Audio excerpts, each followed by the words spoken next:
counting on you. Against all odds, we've made it this far. But we both know that the old ways aren't going to work this time. This journey has changed us, changed you. But it's not over yet.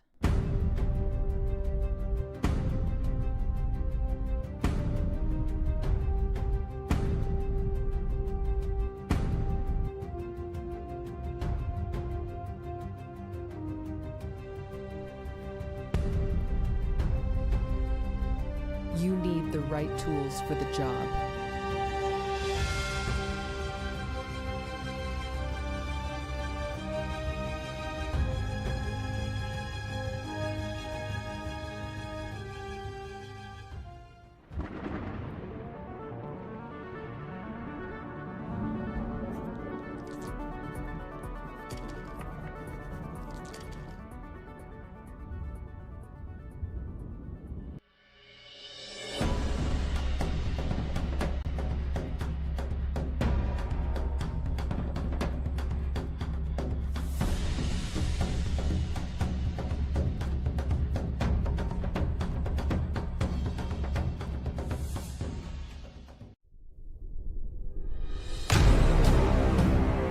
Chenault Games, join the fray. Oh, hey! Hey, everybody, how's it going? I'm here we are live, Chuck. We are live, and today I'm running the stream, and Steve is going to be the commentator. That's there you go. You guys good with that? I think the first comment I read, Steve needs to take a nap. A new subscriber, prepare for battle. And there he is, live. Are we live?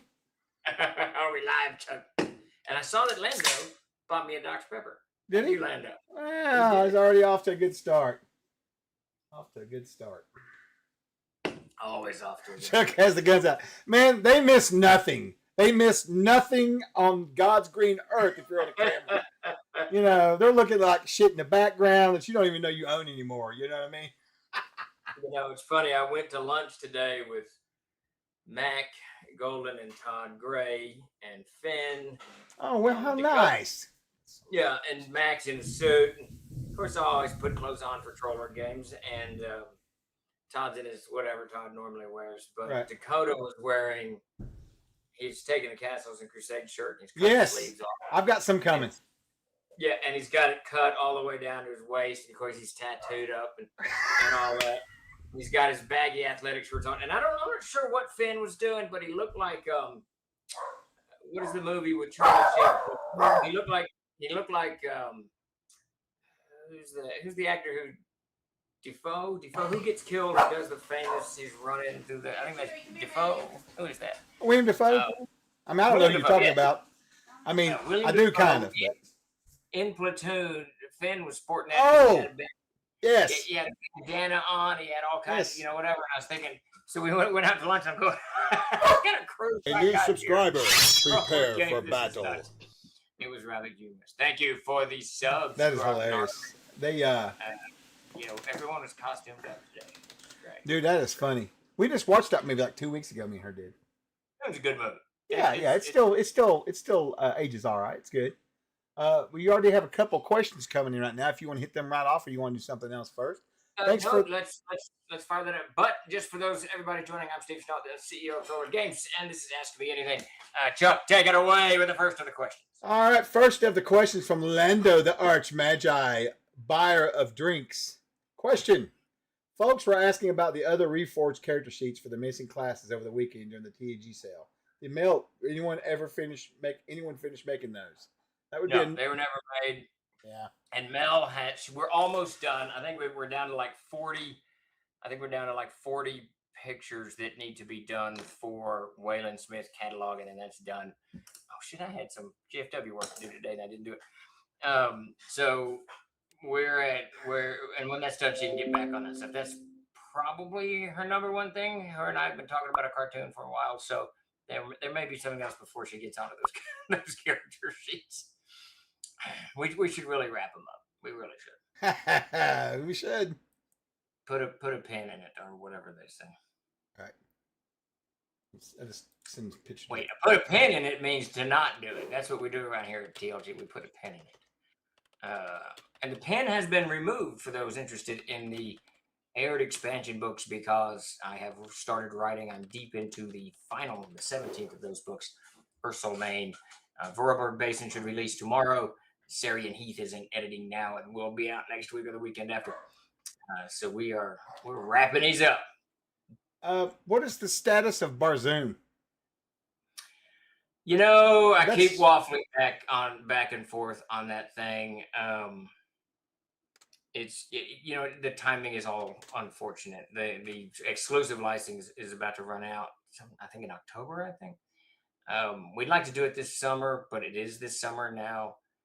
I've got a couple of ideas, but the timing is just unfortunate because we signed that contract in 2 months later or whatever we landed the Gygax material, and that obviously had to take precedence. So it keeps getting knocked around in the schedule. Davis has written a whole outline for the player's handbook. It probably wouldn't take us much, really a lot of work to put it together.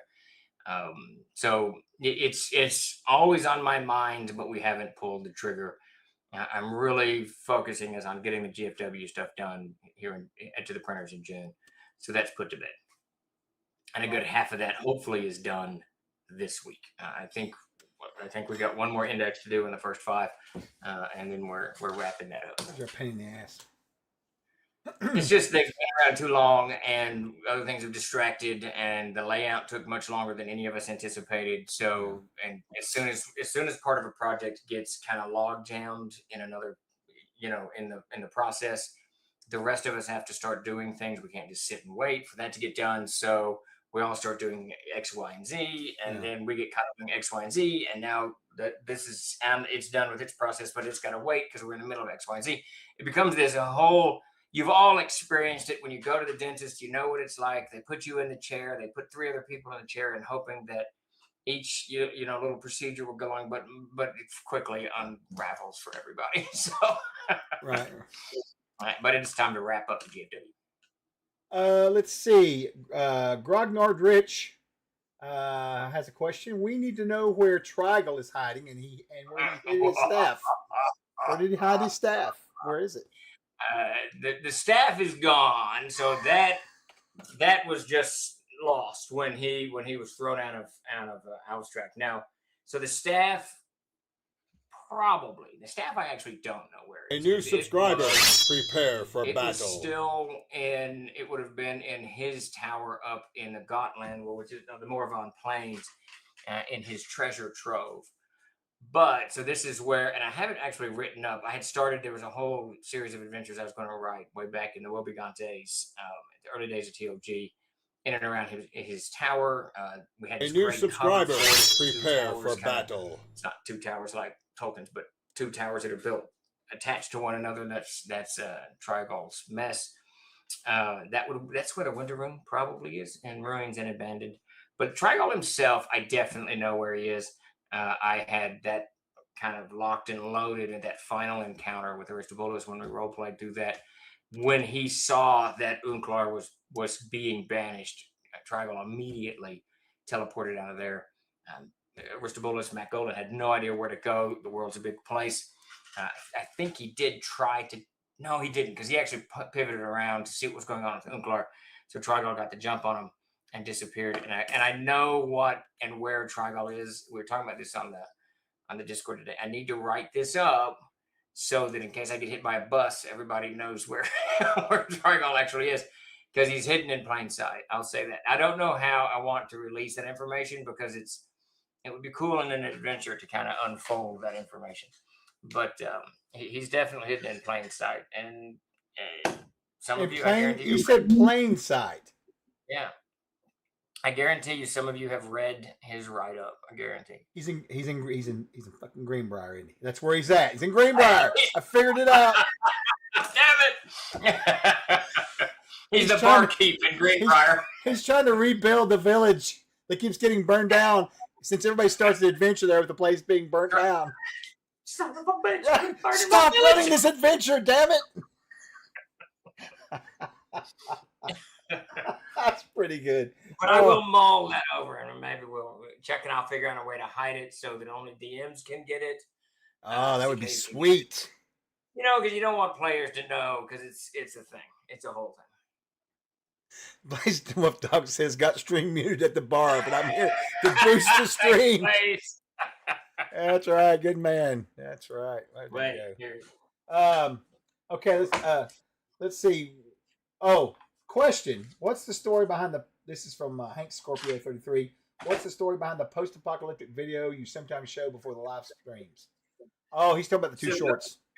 Yeah, so those things, I absolutely love those. Some of my favorite things that we've created here at TLG. Whenever we did that, like 2010 or 2012, I can't remember. It was a long time ago. I wrote up, I concocted 3 different advertisements. Now, the third one I actually can't find, but the first one was going to be, and it was for Castles and Crusades, and the first one was going to be this zombie-esque thing, which you saw. That actually we produced. The second one I wrote up, it was based off of the, what are the car movies with Vin Diesel? Whatever those damn things. Fast and Furious. So the second one that I wrote up was supposed to be cars going on the interstate, zip-zapping, zinging around. They pull the tractor trailer over, the mail truck or whatever it was going to be. Pull that over. There's a whole bunch of drama, all kinds of stuff. And then they jump in there and they break open the crates. And they find some wine in one, and they skip it, and they find some jewels in another, and they skip it, they find some weapons in another, they skip it, and they find the fourth one or fifth one or whatever it was.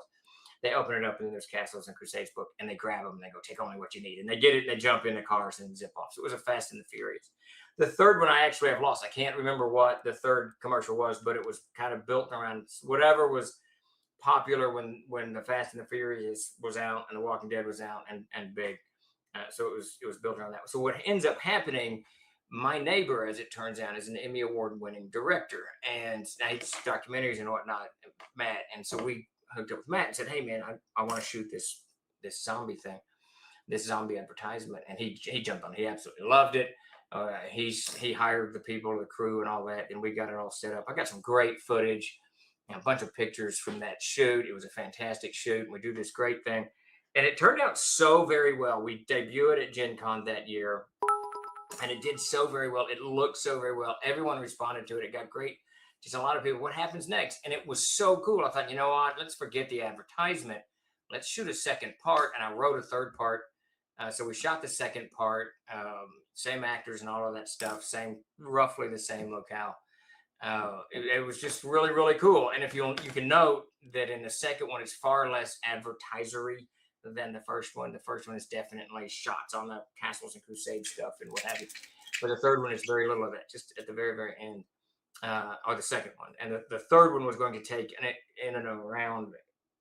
place in and around my pickup truck, where one of our survivors is in the pickup truck. And it eventually, and I had to write out one of the characters. The younger guy had moved off. He went to Burning Man and then went off and started a commune and did all kinds. He was just gone, so we couldn't use him anymore. So he was kind of written out, and the other two were going to stay. And we just never shot it. Matt and I talked about it about 6 months ago. We sat down and talked about it, and we were pretty jazzed. But there's so many things going on. I would absolutely love to get back on that. I don't know if this is still the case. It was the case in 2010 to 12. YouTube had tons and tons of little shows and little short movies that people were shooting and uploading to YouTube. There was tons of them. I watched them all the time. It's equally as good as stuff that was coming out of Hollywood or wherever TV shows are made these days. I don't know if that's the case anymore. I don't see so much. Maybe it is the algorithms all messed up. I don't know. But that's the story behind it. Those were a lot of fun. I'd love to pick them up again and start doing them again. That would just be fantastic. Okay. Let's see. Question from Crimson Arrows here. Any updates on the character manager app? Well, I can tell you, Crimson, I've been working with Scott. He's working on updating everything to the current printing of the PHP, so we can get rid of all that old OGL stuff in there. The plan is once he gets it all working good and everything's good, we're going to do some quality of life improvements. And then maybe once we get that done, we're going to turn our eyes towards Adventure's Backpack. So what we'd like to do. That would be very cool. Yeah, for sure. Let's see. Oh, from El Cantor Rostora. That's the person who had the interesting idea about the Dark Elves in Discord earlier, I believe. I think that's yes. So funny thing, when I ported my Saturday game over from AD&D to Castle Crusades, I realized that that CNC doesn't have Sweetwater from AD&D, and my Paladin player had Sweetwater. So I replaced his Sweetwater with Dr. Piper's sugar drink. As soon as the session starts, I instantly hear, "Why is there a Dr. Pepper in my inventory?" I couldn't hold back my giggling. Thank you for blessing the world with Dr. Piper's sugar drink.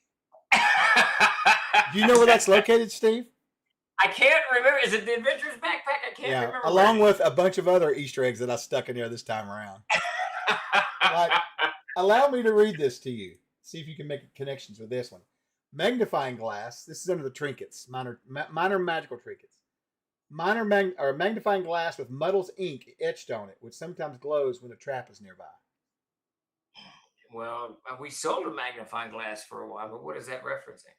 Muddle's ink? What does Muddles do? Well, Muddle's Ink is the Thieves Guild. Yeah. There you go. Let's see if we can be finding another one here. Metal disc containing an enclosed glass-like burning flame. Right? So it's an ever-burning flame. It scratched upon its back is the word Luther. The holy defenders of the faith. See? Yeah. I stuck some cool stuff in there, man. Sneaky stuff. I've got Jeremy in there. I've got Grace in there. I've got Peter in there. That's right. I remember you doing that. I do remember that. Yeah. Well, we like our Easter eggs. They're heart of glass. So, Anyways. All right. Sorry. I was going off on a tangent.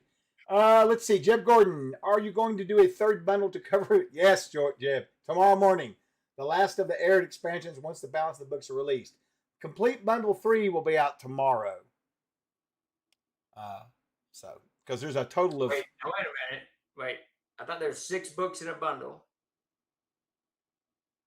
I think there's 5. We've got enough for a third bundle now. Okay. Irregardless. I don't know. I will shut up. I think there's only going to be 17 expansion books. I think. We'll see. Who knows? Well, Sparky made a pretty good argument today on the Discord about doing the player's guide to Aihrde to making it not so much class and spell oriented, but for people to get into the lore easier. And I'm not sure how. It's a fantastic idea. I'm not sure how yet to execute it, but it is an absolutely. How's it going, David? But it is an absolutely fantastic idea. Yeah, I like that idea. That's a different approach than just your normal rules book. You know what I mean? Right. That's interesting. Let's see. So yes, a complete bundle will be coming for that. Hopefully in the morning. I think I've got it halfway built in there. Let's see. Next up from Vic Dakota on YouTube. What's the timeline on the Gary Gygax World Builder shipping? So we hope to have the first 5 books to the printers this week. I got the quotes working. We got to do the final index on one of them, I think. 3 of them are ready to go. Trying to think which 3. Living Fantasy, Essential Places. No, Chuck's got Essential Places on his desk. It's 2 on someone's desks. But those should all be done this weekend off the printers. Then we'll start. We got the last of the art in for Essential Places next week or last week, and then we've got, like I said, 40 odd pictures left for Waylon Smith. We should have those in hopefully in the next week or so, and then those will follow the first 5. We're going to do them in 2 stages so that we don't get hammered down at the warehouse trying to unload 30,000 books. We're going to do it in 2, so we'll get 15,000 and then another 15,000 or whatever it is we're printing. So I'm hoping that those start coming back from the printer in July and begin shipping in August, all of them in one big shoot. That is the plan. Yeah, it's a lot. It's going to be a huge amount. It's just going to be a mess. There's just a lot. Let's see. Oh, Castle Keeper. We've yet to see any Dr. Pepper related magic items. We'll look for them in the future. I love my Dr. Pepper. Well, I think the one in the Adventurer's Backpack, Castle Keeper, is just an item in the inventory. It doesn't do anything magical or anything, but that would be kind of cool. I think I thought I stuck something somewhere. I swear there's something floating around somewhere. What this game needs at this point is new magic items and new monsters. Aberrations, as Chuck was telling me last night. Just aberrations. We need new weird monsters and new magic items. We just need some new stuff for the players to grab their hands into. Right. 100%. Let's see. So from Commander Jason McLeod on YouTube, how is the Adventure Spellbook and Castle Zagig Part 1 coming along? Spellbook's coming along very, very well. We've got all of the adventures. We've got all of the player's handbook, rune lore, and the adventures backpack spells all done and in the book. It's all laid out. I'm waiting for Chuck to have about 4 or 5 hours free on his schedule to get those up, to get that up on BackerKit so we can distribute the PDF to folks. And Chuck is currently making a master list for the other spells that we need to port over and we need to look at and kind of arrange, because some of them are overpowered, some of them came from 5th edition, some of them came from wherever, it doesn't matter. They just need to be cleaned up and put in the new format, and then as we do those, we'll send them to Peter. I don't anticipate once the GFW stuff is off the desk and we can fully focus on the spell book, it's not going to take but a week to wrap. Lord, no, it'll be quick. It'll be fast. Yeah, it'll be very fast because the lion's share is done. And while we're doing that, I can't quite figure out how I want to do it on my schedule, but when I finished Ursulmane, which is the 17th book of the expansion series, I've got the Arnal stuff, and I'm probably going to knock that out real quick because it's already about a quarter written, so I could get that done. Oh, yeah, Arnal. Part of the spell book thingamabob. So, that should be done. Hopefully, by mid-July, we've wrapped these things up and are prepping for the printer. As for Yigsburg, you can get the reprint of the original one now. There's a few left in the store, and that Kickstarter should be starting to go to print in mid-July, probably, because we're going to start as soon as GFW is done. We can start finalizing layout, doing our final edits, and get the books done. And I want to get the boxes done. Once the books and the boxes are done, it's really it won't take very long. So by summer's end, I hope to see that Kickstarter starting to wrap up, and we've punched some Gygax out, which would be great. It'd be like 13 Gygax books in the next 4 months. It'd be insane. It's going to happen, though. It's what's going to happen. Let me see. Yes. Let's see here. This is from earlier from Alcantar. Fast and Furious? ? We talking street racing, or are we talking the later films where they launch a Dodge Charger into space for family? The original one. I stopped watching. Don't get me wrong. I love fun action movies, but I think I stopped watching around Fast and the Furious 5, 6, or something. I stopped at 15. Not because they were getting kind of more and more far fetched. It went so far from its base. I think that first Fast and the Furious movie is really, really good. It's one of my favorite, just action, all out action films. But you got Vin Diesel and the gentleman who passed away in a car wreck a few years back. I can't remember his name, Paul or something. The first one was just really, really cool. Street racing, some robbery going on, some undercover. It's a classic 80s cop movie, right?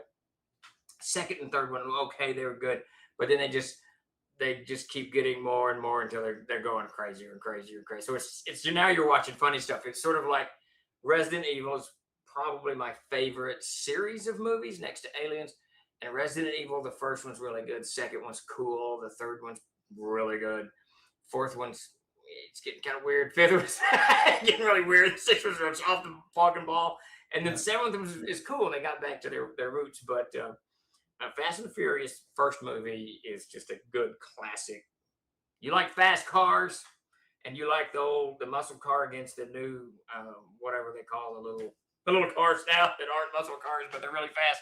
Mm-hmm. You got it. I mean, because what's his name drives a Charger, right? I think, or Challenger. I can't remember, but and then Vin Diesel's in his souped up whatever it is. It's just good stuff. At this point, it's the souped up space shuttle, isn't it? Right? Yeah. I remember watching one. I don't know which one it was, but they launch off of a collapsing building, and Vin Diesel character spins in the air, and he attaches a bomb to the bottom of a helicopter and lands in a car. I don't know. It was crazy. I was like, okay, this is even too much for me. And I got a huge, I can take a lot of ridiculous because it's fun. It's fun. That's craziness. Let's see. That's right, Jeremy. Do you have any upcoming? And Jeremy asked while ago. He goes, "I'll write something if you let me out of this pit." I was like, "No, you must stay there. Your fate has been determined." If I have to suffer, you have to suffer. Level, Jeremy, you can meander on. Do what, Chuck? So if I have to suffer, he has to suffer. Anyway, this is from Jay Hessinger, who asks, "Are you getting special things going on for Aihrde topics coming up in the future? Anything special?" There's gonna be so much Aihrde stuff coming out. I'm gonna just keep this pace going. So the plan is to finish this expansion book, which I should be done. This one's going to be long. This one's going to be twice as long as the other ones, and just because it's got like 45 towns in it or some such business. After that, I think that I'm either going to knock Arenal out very, very fast, but I think I'm going to finish the novella that I started, which wraps up the short stories, the tales of the short stories, get that wrapped up as well. And that hopefully should happen this summer, sometime in July. All of that doesn't have to go through any other processes other than me writing, editing, and laying those books out takes nothing at all. I've actually got. So what I'm going to do is that novella is cut up into chapters, and we're going to go with kind of a classic feel to it and put chapter art before each one. And if Chuck is inclined, Zoe is working on these even as we speak. This is the novella. I just sent Chuck the picture. You can put that up. That's the opening. The opening sequence to the novella is our heroes Yurik and Ava and Folkgard, the dwarf, moving into the action. Beautiful. Moving into the action. Yeah, Sven. She did a absolutely beyond fantastic job. And then Alfstrag. So Alfstrag will be lots of focus this year. Wrap this novella up, and then Alfstrag. Until my eyes bleed. It'll be a much easier journey than Jeremy is taking with Castles Agate. Both huge dungeons, but mine is there's a lot of blank areas that intentionally left blank for the CKs to fill into and to have moving parts and all kinds of things. Mine's more thematically oriented than it is actually room by room by room by room. Yes, El Cantor. Trigon's house, Coburg's house. Got some special stuff going on with Coburg I'm working on. I'm really anxious to wrap up Ursulmane. I've enjoyed writing these expansion books. It's been a lot of fun. It's really cool wrapping this up, but it's everything. Alfstrag is like in every fourth paragraph I have to talk about what Alfstrag did to this area or what Uglar did. So I'm anxious to get into that giant tower and start hammering away. Okay, let's see. So Grog Drunk Rich asks, question, late pledges for Gygax World Builder. Rich, I will be opening it up as a late pledge very, very, very soon. I need to get this current editing stuff done, then I'm going to open it up. It's open for backers right now to fuzzle with, but we wanted to wait until we get a little further along. So when I open it up for late pledges and stuff, they can start getting some of their PDFs right away and that kind of thing. Did you say fuzzle whip? I don't know. Did I say that? I should have said essential facts and things. Maybe I don't know. I'm tired. I don't know. I thought you said fuzzle whip, but I think that was a club that I used to go to back in the early 90s. Moving along. Let's see. Let's see. How's Papa Chuck doing today? I'm doing great, Jeff. Good to see you, buddy. Hank, I'm doing all right. That's right, Sparky. Going crazy. Sparky says better get to finishing it. We're finally moving forward in A1. We'll be out strike anytime like 30 years Hank Scorpio asks, question, any movement on resurrecting the old Yigsburg neighborhood supplements? Yes, actually. I talked very, very briefly. We obviously have a license to do all of that. And I talked briefly with Luke about that as the other campaign was closing like 2 weeks ago or whenever that was, 3 weeks ago. And at first, Luke wasn't real super jazzed about it. And I'm trying to get all of the Gygaxes involved. This is their dad's material. So I want everyone to have, let me know what they're thinking so that we don't upset anybody or whatever. And Luke, obviously, with Gary Con, has his, feet deep into the gaming industry. But he had kind of shifted gears a little bit because we're thinking about a monster book and these expansion books, these city books because they're all written. I thought my memory is, shaved a little bit. I thought we'd only written like 8, but Peter corrected me that they're all written. Now they need, editing and whatever, but the drafts, they're all written. So it's really just cleaning art and figuring out street scenes and all of that business. I don't think it would take too much. The monsters, a lot of the monsters are written. It's going to require art.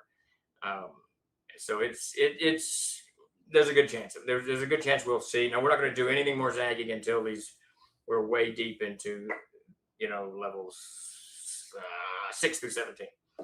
But it's definitely on the roster. Right. Okay, so I'm gonna throw up this picture that Zoe sent over. It'll be right here in front of you. There you go, folks. Now, what is this we're looking at again exactly, Steve? Do it. Okay, so this is the opening sequence to the novella, which is called The Pools of Dunhollow. And the novella continues the short story. I've written 12 or 16, I can't remember, short stories for Yurik and Ava as they adventure to rescue their comrade from the Dryad. The adventure culminates in the Pools of Dunhollow, and this is the novella. I've written about half of it, about 47,000 words, I think. And it'll be about 90,000 words, somewhere around in there by the time I'm done. And so I think it's got like 8 or 9 chapters or somewhere. And Zoe's going to do a chapter. If you remember the old science fiction books and fantasy books from the 1930s, 60s, whatever, would have art before each chapter. And that's what this is. I'm doing chapter art for each of the chapters in the novella. And Zoe, of course, will do the cover. And this is the first one. She's got the specs for the second one that she's going to do, which is a combat sequence with Yurik as he's decapitating somebody.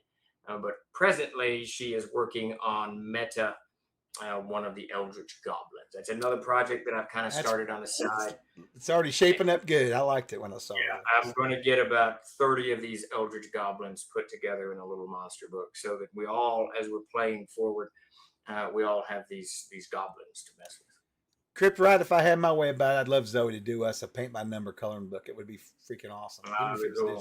It would be great because that's fantastic line art right there. I like it a lot. Yeah, she's just knocking it out of the park. Yeah. All right. And she went way above and beyond what I asked her to. It's funny too. Oh, of course. I just wanted the 3 figures and then nothing really on the sides because it's just supposed to be a sketch. But she just kept sketching. I thought, well, I'm not stopping her. Yeah, you can't say no. Get rid of those trees. David North in the chat here is working heavy on the Codex of the Plains, and the stuff is looking fantastic. I'm not gonna stop it. No, you can't. It's about impossible to do that. Oh God. Jeremy says, yes, more people in the woods. Exactly what we need here at TLG. What did he say? More what? More woods. I've been proposing. This whole adventure takes place. Listen, I was going to bring something up to you about our game last night. It's really cool that we're going to the mountains and up in there. But when we get done with this, can we go to like another Darkenfold like forest? Yes, 100%. That would be great. I know we like that. We had a good time. Open blue skies, nothing's going on. You can see the monsters from 22 miles away. I mean, it's not. What are you doing? It's very boring. I like to go back to the Darkenfold or something like it. Jeremy, we were just talking about that. Jeremy loves it. In fact, we were talking about building a base there if we could, and then sorting out. I think that's a great idea. Yeah. We'll work on that. That'd be good. Do it. Let's see. Question: has the Tarasque or something equivalent ever rampaged across Aihrde? Sorry, I'm not laughing at you, Kev. I'm laughing at Jeremy. I'm sorry. Yes. Now, what is that monster called? So this is. We have something like that, but I can't think of what it's. I know there's something. It's in the Aihrde, isn't it? The Monsters and Treasures of Aihrde, right? Monsters and Treasures of Aihrde, and it's sort of like a plague. Unklar started creating these creatures when he began to think that he was going to lose. And what is that damn thing called? It creates waves of undead. Yeah. If it got cut from this book, I'm going to strangle something myself because I'm the one that managed this book. I don't know how many dragons got cut from this thing. It's still baffling the shit out of me. I'm gonna keep flipping these pages, but yes, absolutely. He's determined to find it. Yeah, I can't remember the thing's called. Is it? It's not the black. It's not the Black Breath, is it? No, it's not the Black. No, these creatures settle in. They're very small in the beginning. So the way I designed it is the Nerolith. It's called the Nerolith. So the Nerolith, once the Nerolith comes in, it's small. So you can actually run it in your campaign as a 1-hit dice monster if you want to, or 2-hit, whatever. I think they start. Oh, yes. Yes. That thing. And it grows. And the more it eats, the more it grows. And it's just like this plague on the area. It just consumes, doesn't it, right? It consumes it, right? And anything that dies there brings it back as the undead. So waves of the undead. When I ran it in my game, that was the first they encountered. They just started getting. I don't use undead very often. So when they started running into these undead creatures, after about the third or fourth session where they tackled them, Mac was like, all right, something fucked up in the Dark and Foe. We got to go find it out. And then Ranger track and the whole thing, and then they fight this beast. What I'm curious about is, and that you can help me with this, maybe, I don't know. In the A series, when my guys went in there, you know the tomb they went into with the paladin that turned evil or whatever? You know what I'm talking about? The one that turned into a Death Knight. Well, when they left there, you have to go up on top of this mountain with all these coffins that are sticking out everywhere. You remember what I'm talking about? All the coffins that are shaking.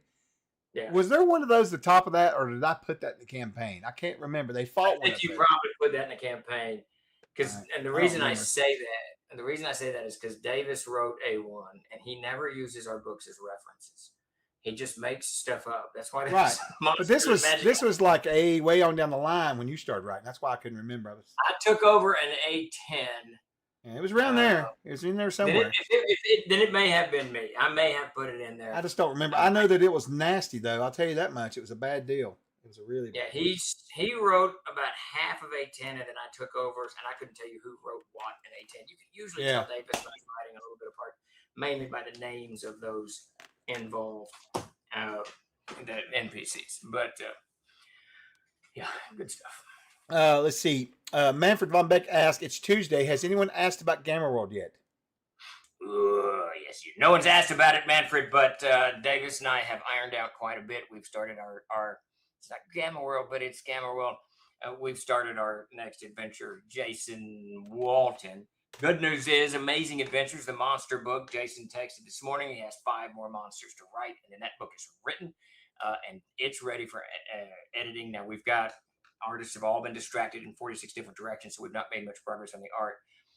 But we will dive into that very, very soon. Unleash 3 or 4 people on it. And David, I may, if you're up, I'm going to send you like 5 monsters if you're up for it, and then we can shift from the Codex to the Plains just a little bit to get you on that, because I'd love to get these things. I like to get it done and wrapped up. Amazing Adventures needs its own. It needs its own monster book. And that'll tie in nicely with the adventure that Davis and I are working on. Now, as soon as Jason Walton is done with that cover for the Amazing Adventures, what is it called? It's Codex Monstrorum, for the Amazing Adventures Codex Monstrorum.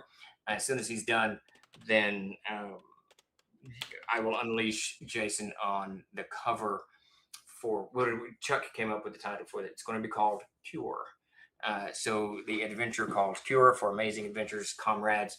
And it'll have the first class in it for that setting called the Combat Medic.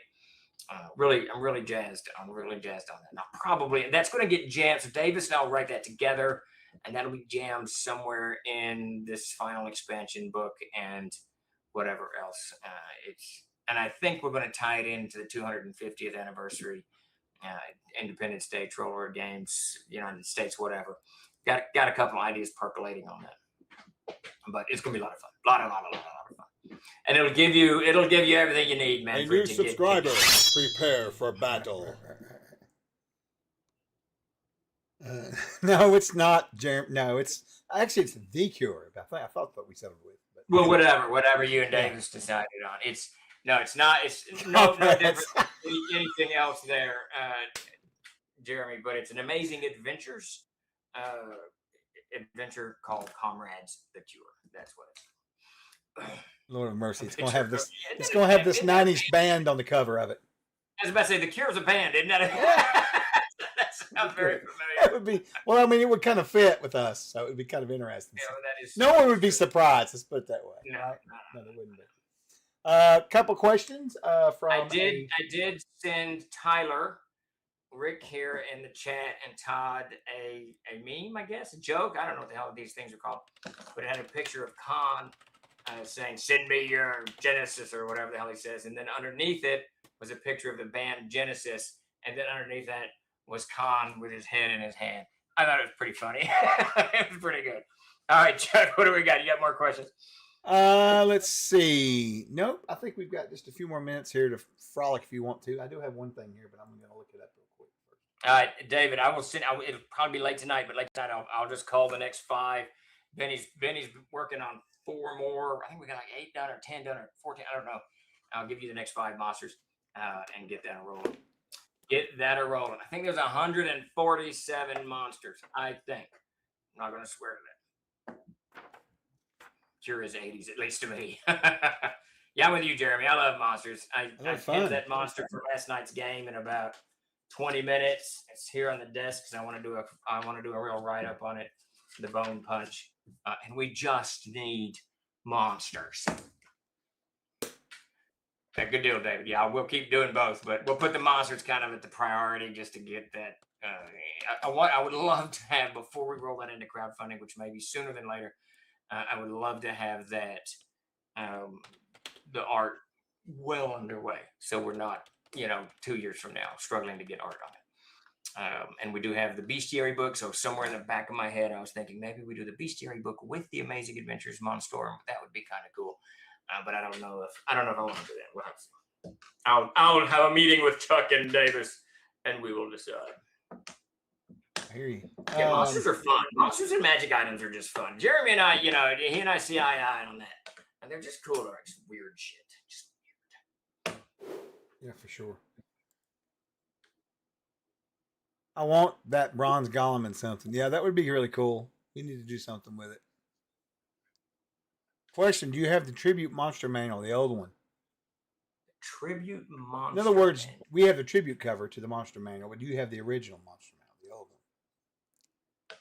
The AD&D one? Yeah. Yeah, I got like 3 of them right there on the shelf. Of the original tribute cover. Okay, so I got a little. So yes, I did. I've got Davis's. I thought I brought it out not long ago. I got Davis. Good old Davis. Yeah, well, I took all of his shit. He bought it when it just came out. It's like the 2nd or 3rd printing or whatever. And it's got no spine left. It's mutilated. It's destroyed. But yes, I absolutely have that. I think I've got, I'm not going to swear to it. I do not have one. Yes, I do. Yeah, I do. But this isn't Davis's original. Davis's original has got tabs in it. It's got all kinds of crazy shit in it. Yeah, spindle. Yeah, the whole spine on Davis's original is gone. What printing is this? This is a 78.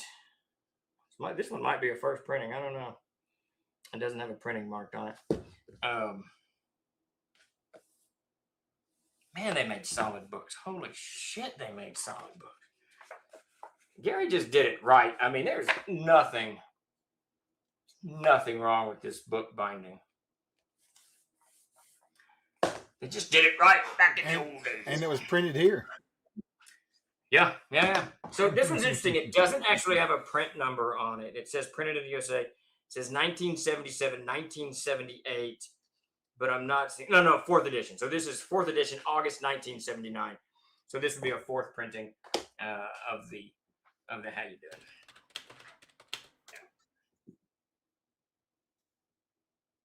First printing would be 77. I think he's correct about that. Yeah, that's about when Mom got me that. I do remember when Davis bought the monster manual at Sears. I do remember that. Brand new, bought it, brought home. He was so excited. Yeah, that's true. Whatever they did by the time the Unearthed Arcana came out, they had gone to a different. Someone else was managing their book printing. Yeah, because the Unearthed just disintegrated. I don't remember the Wilderness or Survival Guide, the Wilderness or Dungeoneer Survival Guides disintegrating. I remember them being pretty stout. I really just remember the Unearthed Arcana being a real problem. And it was a problem. It disintegrated fast. Yeah. Well, I've got an interesting situation here about something. Andre, you'd have to ask some game designers that are more acute with money or with stats than I am. AC-10 is an automatic hit. I have no idea. I haven't any clue. I'm sure it's tied into the same discussion about all monsters in Castles and Crusades have an SR1. Oh, that's interesting. CavCon, no factory update. The building that I got excited about 3 weeks ago did not work out. And you know that. And I've gotten text messages on a couple of opportunities, but neither of them are in the field. They're not going to work. One is way too expensive, and one was and there's just some complications with the other one that I could anticipate were going to be coming down the pipe, so I did not pursue it. I'm learning I'm learning. I have learned well about this whole real estate this whole real estate thing. It's very interesting. Hopefully soon. Just don't know. It's about time to wrap up. So if anyone, wait, what's happening? I broke something. What did you do? I don't know. I clicked something and everything's done for. Yeah, it's almost time to wrap up. So if you have any more questions, throw them out here. And see, when the Monster Manual debuted, they didn't have a 9-point alignment system page through it. You will not find certain alignments. Oh, that's interesting. Yeah. Yeah, just good stuff. We are still doing. Sorry. Do it. I said I think they were still doing. I think it was there was no neutral evil or no neutral good at that time. Am I right, Jeremy? I'm trying to remember. Seems like that was what was missing. Anyway. We'd have to get Davis in for that because he made my characters. I didn't pay any attention to any of that crap, and he was already hybriding up the game because he had bought some Wii Warrior stuff. He had bought some Arduino more stuff.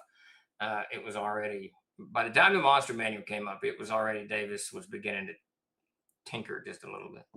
Yeah. I never really tinkered with any of it. What's the next big thing after the Gygax stuff is released? So the next Gygax stuff is going to be Gourd. We're working on that. And then after that, the big one is probably going to be Codex of the Plains / Alfstrad. That's probably going to be all kind of bundled together as we do that. Unless it's the bestiary, the dragon bestiary. Your brother cracks me up with the random messages. I'm with you, man. Do what? What's Davis doing? He just sent me a random. Yeah, you should have. Too late now. We're getting ready to close down there, Davis. Wake up for once in a while. Oh, did he want to get him on for 1 minute? Well, I sent him a thing over earlier, and I said, I can't say what I said to him that you said. It's not true. I lied, but he believed it.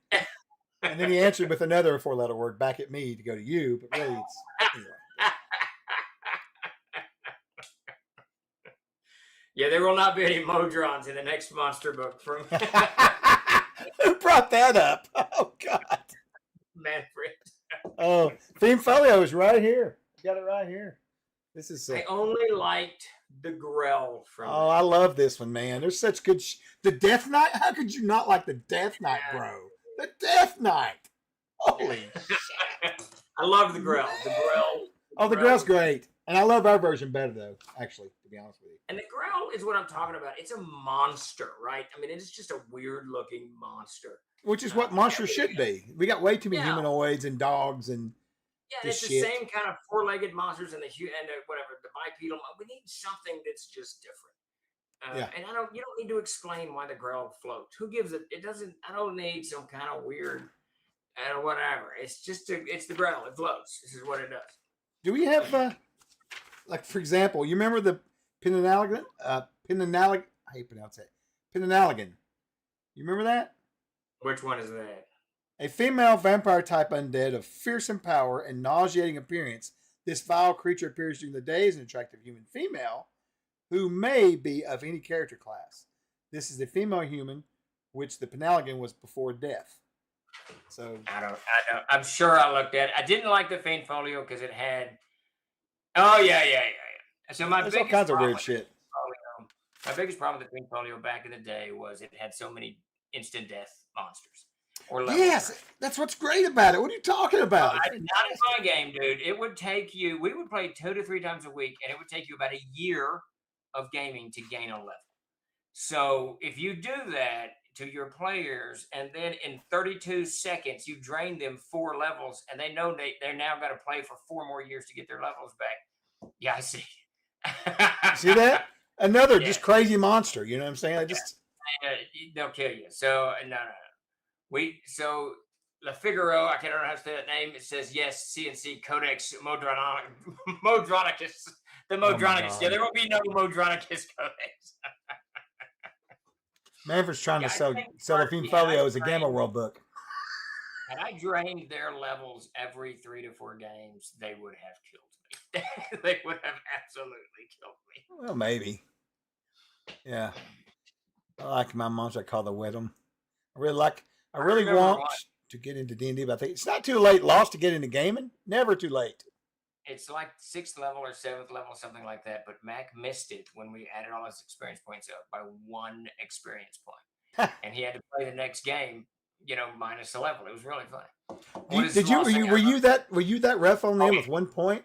See, I gave Rodney 10 when he died the other night. No. I gave him 10 points. I felt bad. Dude, it's worse. It's worse. If you died or you went negative, you got no experience points for that session. Are you kidding me? Dude, that's mean. I wouldn't have a game. I gave no experience points for treasure other than magic items. Sure. And you got a percentage. If Chuck did 40% of the damage, Chuck got 40% of the experience points. Yeah. If you did, so Mark Sandy, who he was so afraid of dying, he wouldn't fight. He would rarely do more than 10%. So everyone was 8th level and Mark was still 5th. I used to divide it up. It was absolutely nuts. I can't believe I did the math, to be honest. We divide it up, but I don't do that bullshit. I take 500 and divide it by 5. 100 apiece. That's it. I don't do no percentages. That's why I shied away from anything. Is it the white that drains levels? I think. Yeah, it's a great monster. It's fantastic. I killed the white's level draining ability. And the Wraith does 2 levels, Steve. 2. Yeah, that too. No, the white paralyzes. The Wraith does the. No, the white does 1 level. Does it really? Holy shit! Well, yeah, I had jettisoned it. I know my level drain shit. I love it so much. Yeah. Anyways, Steve is making a great case for AIDMs. AIDMs. Oh God. Clerks be like turn undead, go brr. Yeah, no kidding. Oh my God! And I tell you what, I mean, I like watching my players shit their pants. I'll just be honest with you. I enjoy it. Well, that's policy, but they shit their pants the other way too, because everything is a knife fight. And that's why if you talk to Mac and Chris and Charlie and Todd. Well, they took trauma. They went to get therapy. The big game, it was tough. It was really, really tough. So when you made it to 2nd level, you're like, holy shit, I made it to 2nd level. 3rd level, 4th level. And they made it to the 25th, 26th level is where they are now for those characters. And they did it the hard way. So that's crazy. That's way harder than I thought. Jeez. Litany of stories, and if you went negative, you had to rest 7 days. There's no healing. I would allow a heal spell to get you up to 0. But otherwise, you're resting 7 days. So frequently, game stops, they got to hunker down. And I'm rolling encounters. I'm rolling 9 encounters a day. And if you meet it and you're out, it was brutal. It was absolutely brutal. That's interesting. Yeah, that's I can't do that to them. I can't be. That's rough, dude. Plus, it causes me a lot. I can't imagine. Holy cow, that's crazy. I can't believe I did the math. That's what's crazy. Yeah, that percent stuff's nuts. I don't know what you were thinking there. I would have, at the very least, I would have made me a chart with made up numbers. You know what I'm saying? Yeah. Oh yeah, We tried to change it up, and I said I'm going to introduce more magic items, but I want the magic items to cycle through, and Todd wouldn't do it. Todd wouldn't cycle through, but Mac learned out really quickly. If he gets a magic item, he gets the experience points, and he loses it, that he'll get another magic item. So he started gaining experience much faster than Todd. But Todd gets very stingy. He didn't want it because Todd remembered the old days. Magic was Todd didn't get his first magic item until he was 3rd level in the Luther game. He was 3rd level when he got a +1 sword. Right. I was stingy as hell. Yeah. Yeah, I don't know. Listen, Jeff, those are rumors. We not purposely try to kill characters or any that kind of nonsense. People just make crazy decisions.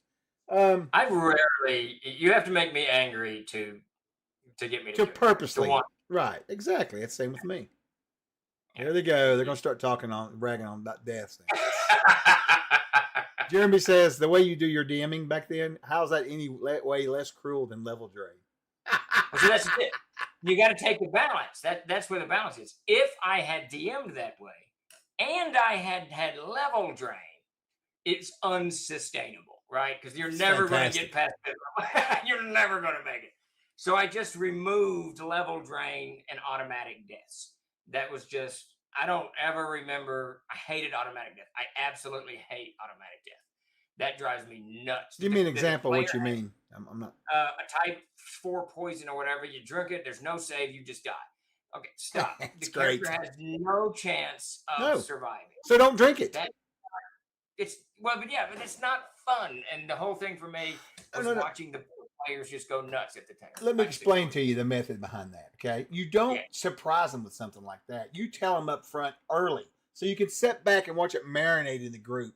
Right. Enjoy the pain crossing their faces as they have to decide whether they're going to drink it or not. You know? Okay, well here's the so Jeremy's got a better example. Disintegrate. You're fighting some creature that can disintegrate you with no save. You're just dead. That's not fun. So you've got it, and that's what the Fiend Folio had a lot of shit in there. Because it's so hard in my game in those days to get up, to whatever level. Definitely, I agree 100%. With the way you're doing things, you can't do that. No. Now, if I did like a lot of people do, like every game you level up. I think that's what 5th edition does, right? You play a session, you gain a level, something like that. I'm not being sarcastic. I think it does something like that. That to me is batshit insanity. But if I was to do that, level drain would be a huge. You'd be bringing all kinds of shit at the table. If we do 5 sessions and you're 6th level, level drain's coming in. It's happening. Yeah, I agree 100%. It's I don't know. That's interesting. I love talking to people about the different ways they run their games and stuff. That's interesting. It's really cool. He says, Jeremy says, I think green slime is the cruelest because it just turns you and everything you wear into green slime. No save. Magic items destroyed. No resurrection. Only thing you get is maybe a little warning when your feet start to hurt. Yeah. It's an interesting, I rarely use green slime. The ironic thing is, green slime, I don't really like any of the molds, but green slime's cool. It's a cool monster, just in its conception. It's very, very cool. I never really cared for the yellow molds. I like all of them, but I like to use them rarely. That way, when you encounter one, it ain't like an orc or something. You know what I mean? Right. Yeah. It should be. And that is more fuel for the fire that we need a book of aberrations that have like another 150 just weird monsters that are just rare. Yeah.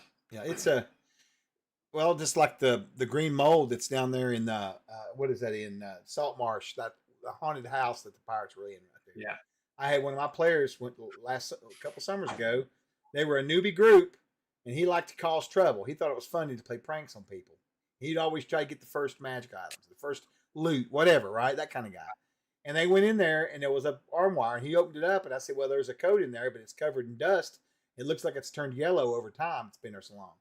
He didn't say anything like, I'm going to look at it. I'm going to grab. I'm putting it on. I said, okay. Save or die. Because that's what it is. Save or die. Yeah. It's like 3rd level. He died. They had to coordinate. Yeah. The mayor had to come, and they had to cordon it off. They had a whole police action thing going on, because they had some sort of plague outbreak, and they didn't know what was happening. It was great. And then kind of Amazing Adventures.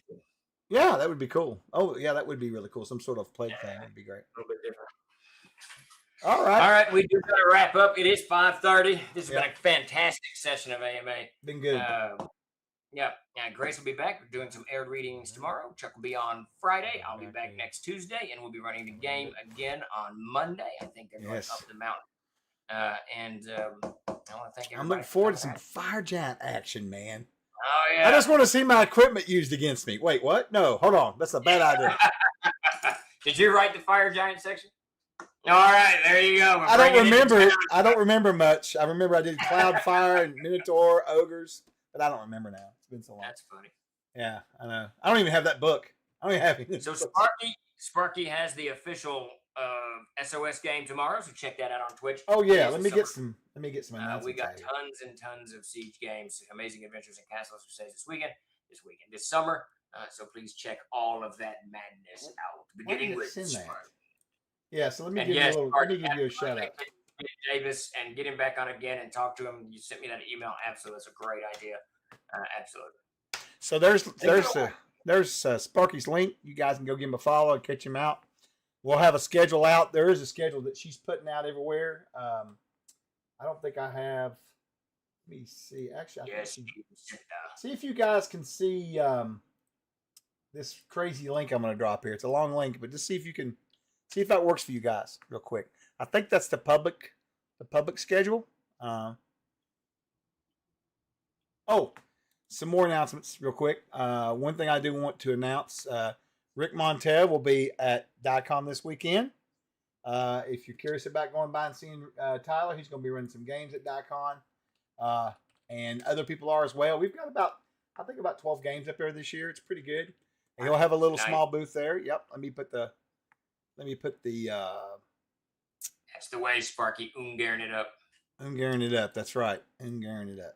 Let me put this. Psych War. I'm going to have to do a whole thing, I think, on where Igsburg goes, both in Greyhawk and in Aihrde, because of the way Gary wrote it up in the book itself. It doesn't fit in Greyhawk anymore. It just doesn't. Nice. He had moved beyond and left Greyhawk behind, was creating his own kind of milieu that he was working with. So we will have that conversation. We should do a whole stream, honestly, on it. Yeah. And if you're curious about, I don't even know how far they got, but one thing also, I need to fix me up a better command for this. What in the world? Oh. I didn't know what was happening. I thought my stream was messing up. I was like, what is going on? So if you guys that are curious too, part of this is being run under the umbrella of Endless Worlds. And I was going to show you guys real quick. Here is our link. He's bringing that up. Listen, let's see if you can hear this. All right. Can you hear the cow? Because he took a cow. So there's a link to our events calendar. You guys should check that out. There's going to be games on there. It's not Summer Siege. That's all of our games that people submit to play in under organized play. So check that event out. That event's link out there if you're curious. There might be something in your neighborhood. There might be an online game on there you can join. Something like that. And then, yes. I've been given a signal that my cheeseburger's here, so we I'm hurrying. If someone would stop distracting me with cows. And the last thing is there is going to be some new channels going into the Discord this week and next week. Summer of Siege channels will be built. They're going in now. We'll have them finished up because we're going to run a little mini con in August. We'll have signups going out for that. You guys can sign up to play and run games alongside me and Davis and Steve and Grace and Jeremy and everybody. And also there is a new channel for all things Gygax. So people have been wanting a channel to chat about our Gygax products. Well, there's one in there now, along with where CNC and Amazing Adventures is. So go check it out. All right. And that's all I have. We're done. Very much so, Death Angel. And yes, GB. And that cow level is unlocked. All right. With that note, we are out of here. Thank you all for showing up. Chuck, you want to walk us now? Yep. Thanks, everybody, so much. Grace, you back tomorrow evening. I'll be back Friday morning. And Lando, for sure, I'll let you know. We're not quite there just yet. We're almost there. And thanks, everybody, for coming and hanging out with us. We appreciate it so much. All right. Take it easy, everybody. Peace.